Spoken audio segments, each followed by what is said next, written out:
For problem 71, you can see what we need to find here. The domain of the function here, log of x plus 4. First, I'm going to go ahead and graph it anyway. I like to go ahead and graph.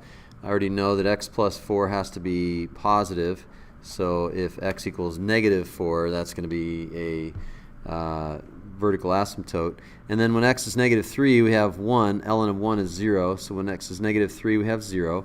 And ln, right here, ln of x plus 4. Basically, it's ln of x moved 4 to the left. So what used to be at 1, 0 is now at negative 3, 0. So that's the graph of f of x.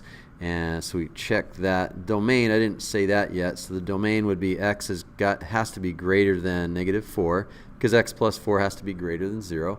The range of the function would be all real numbers because the range of all log functions is all real numbers. There's no horizontal asymptote, but there's a vertical asymptote, and that would be, again, what we said, x equals negative 4.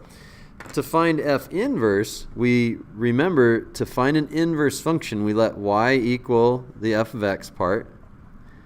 Then we flip-flop the x and the y. So this is to find f inverse, f inverse. And then put a y right there. We have to solve for y, so we have to rewrite this equation here. Since we're solving for a value here in the argument, we want to convert this to exponential form. That's e to the x is equal to y plus 4. And then when we subtract 4 from both sides, we get y, and that's f inverse. So that's our f inverse right there. And I might have gone a little fast there, but you can always pause the video and rewind. But remember, if we are solving an equation in log form and we want to get at that variable in there in that argument, we have to to undo that, we just convert it to exponential form. And so we have our f inverse and we want to find domain and range. Well, let's go ahead and draw the graph of this. This is e to the x minus 4. Well, minus 4 means we're going to be dropping the graph of e to the x down 1, 2, 3, 4 units, and we have a horizontal asymptote then. And the graph used to go through 0, 1. Now it's going to go down 1, 2, 3, 4. It's going to go through, let me draw this in green. It's going to go through 0, negative 3.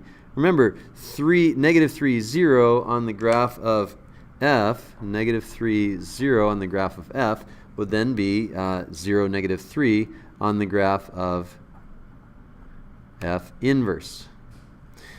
X equals negative 4 as the vertical asymptote. X equals negative 4 as the vertical asymptote on the graph of f would be y equals negative 4 on the graph of f inverse.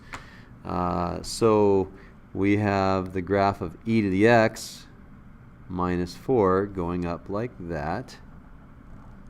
And you can see these two graphs are symmetrical with respect to the line y equals x.